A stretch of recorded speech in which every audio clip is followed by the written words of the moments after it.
नमस्कार, मैं स्नेहल मंदार और आप सबका स्वागत है मेरे चैनल यानी आर्टिस्टिक स्नेहल मंदार पर। अब आप लोगों से सिर्फ एक ही गुजारिश है, अगर आपने मेरे चैनल को सब्सक्राइब नहीं किया है तो तुरंत जाइए और मेरे चैनल को सब्सक्राइब कीजिए, और जिन लोगों ने सब्सक्राइब कर लिया है वो बस बेल आइकन को दबा दीजिए ताकि मेरे सारे वीडियोस का नोटिफिकेशन आपको मिलता रहे। और साथ ही अपने कमेंट्स भी मुझे देते रहिए क्योंकि आपके कमेंट्स हमारे लिए बहुत ज्यादा इम्पोर्टेंट है। तो चलिए एक बात करते हैं। मैंने ऐसे सुना है कि जो चीज हेल्दी होती है वो टेस्टी नहीं होती, और जो टेस्टी होती है वो हेल्दी नहीं होती। लेकिन मैं ऐसा नहीं मानती। जी हाँ, मैं ऐसा मानती हूँ कि जो चीज टेस्टी होती है वो हेल्दी भी हो सकती है। इस बात को साबित करने के लिए मैं आपको आज एक कहानी सुनाने वाली हूँ। एक बार मेरे किचन में से जोर जोर से आवाजें आ रही थी। ऐसा लग रहा था जैसे बहुत जोर शोर से झगड़ा चल रहा है। जी हाँ, कड़ी पत्ता और तिल्ली दोनों के बीच में जंग छिड़ी हुई थी। दोनों बस एक ही बात कह रहे थे, मैं हेल्दी हूँ, मैं हेल्दी हूँ, मैं ज्यादा हेल्दी हूँ, मैं तुमसे ज्यादा हेल्दी हूँ, मैं बालों और त्वचा को सेहतमंद रखता हूँ। हाँ, तो उसमें कौन सी बड़ी बात है, मैं भी त्वचा और बालों को सेहतमंद रखती हूँ, मेरे अंदर बहुत सारा फाइबर है। हाँ, तो मुझ में भी है, और मैं तो गुड कोलेस्ट्रॉल भी बढ़ाती हूँ। हाँ, तो मैं भी गुड कोलेस्ट्रॉल बढ़ाता हूँ, उसमें कौन सी बड़ी बात है। मैं डाइजेशन सुधारने में मददगार हूँ। डाइजेशन वो तो मैं भी सुधार देती हूँ, उसमें कौन सी बड़ी बात है। बस बस बस बस बस, तुम दोनों बहुत हेल्दी हो। यस, बहुत हेल्दी हो। सोचो, अगर तुम दोनों मिल जाओगे तो कितने टेस्टी और हेल्दी बन जाओगे। और इस तरह से जन्म हुआ कड़ी पत्ते की चटनी का। तो आज की रेसिपी है कड़ी पत्ते की चटनी, जो हेल्दी भी है और टेस्टी भी। तो बता देती हूँ कि कड़ी पत्ते की चटनी सॉरी कड़ी पत्ते और तिल की चटनी बनाने के लिए किन किन इंग्रेडिएंट्स की जरूरत है। तिल्ली का नाम नहीं लेती ना तो गुस्सा आ जाता। तो जैसे कि आप जानते हैं, तिल और कड़ी पत्ते में छिड़ी हुई थी जंग, इसलिए इस जंग के बीच में कूद पड़ा जीरा।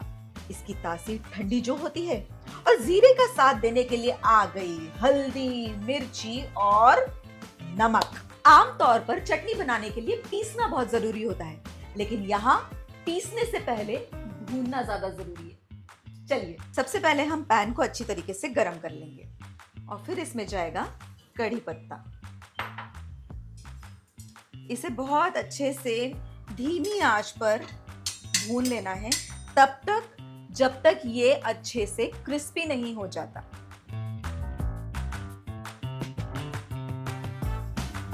अगर आपके पास में समय हो तो आप इसको बिल्कुल धीमी आंच पर भून सकते हैं जब तक ये क्रिस्पी ना हो जाए।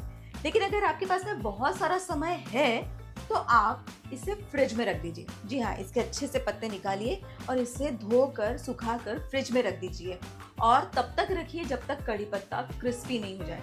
इसके लिए तकरीबन 1 हफ्ता लग सकता है, लेकिन कड़ी पत्ता एकदम ग्रीन रहेगा, उसका कलर भी चेंज नहीं होगा। याद रहे, कड़ी पत्ता फ्रिज में खुला रखना है, डब्बा बंद करके नहीं रखना है। उसका पूरा मॉइस्चर उड़ जाएगा, वो ऑटोमेटिकली क्रिस्पी हो जाएगा। तो देखिए, ये कड़ी पत्ता अच्छे से क्रिस्पी हो गया, और इसको जब हम ऐसे मसल रहे हैं तो चूरा हो जाता है। इसका मतलब ये अच्छे से क्रिस्पी हो चुका है। इसे हम अलग निकाल लेते हैं।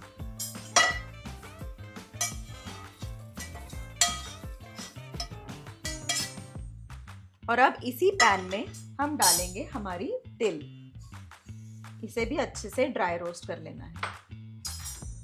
इसे ज्यादा नहीं भूनेंगे वरना इसमें से तेल निकलने लगेगा। हल्का सा भून के गैस बंद कर देना है। इसे भी हम निकाल लेते हैं एक बोल में।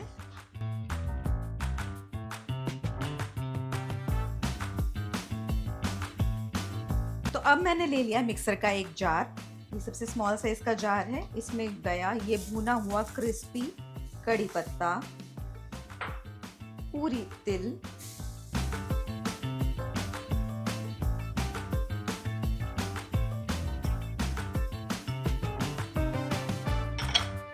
अब इसमें जाएगा थोड़ा सा जीरा, हल्दी,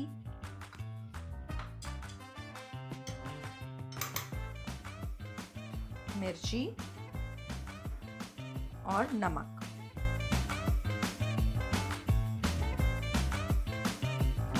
और अब हम इसे अच्छे से मिक्सर में पीस लेंगे।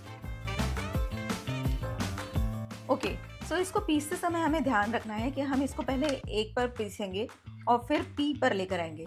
सो पूरा हमें एक तरीके से पीसना नहीं है। एक बार देख लीजिए कैसे।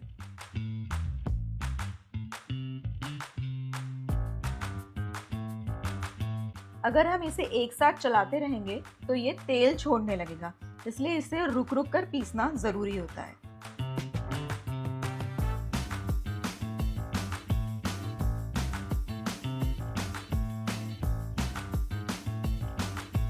एकदम महीन नहीं पीसना है, वरना ये तेल छोड़ने लगेगा। थोड़ा सा मैं और इसको घुमाऊंगी, हल्का सा।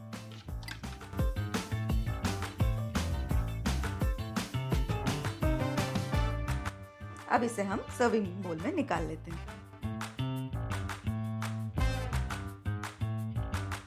तो रेडी है हमारी कड़ी पत्ता और तिल की चटनी। पता है, हम जब स्कूल जाते थे ना तो इस चटनी को रोज खाते थे। कभी मम्मी खाने में दे देती थी, तो कभी स्कूल के टिफिन में।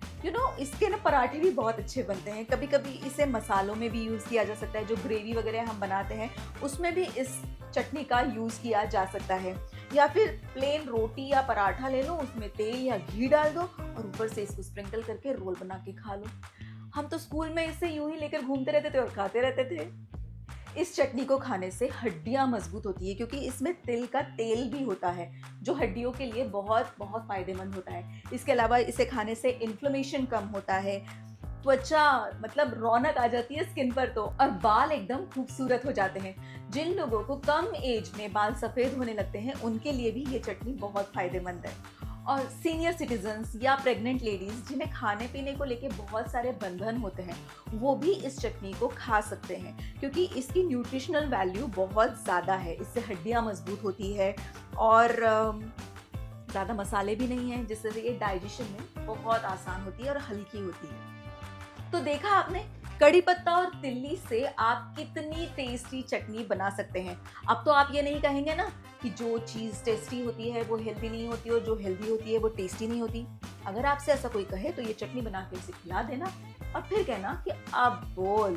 तो आज का वीडियो मैं यही खत्म करती हूँ। आप मुझे कमेंट करके बताइए कि आपको ये चटनी कैसी लगी और आप कौन कौन सी चीजों की रेसिपीज मुझसे जानना चाहते हैं। अगली बार किचन में कड़ी पत्ता और तिल का झगड़ा होने का इंतजार मत कीजिए, तुरंत जाइए और बना लीजिए ये हेल्दी सी चटनी।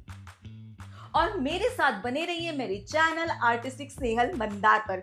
मेरे चैनल को लाइक कीजिए, शेयर कीजिए, सब्सक्राइब कीजिए। स्वस्थ रहिए, मस्त रहिए। तब तक के लिए टाटा।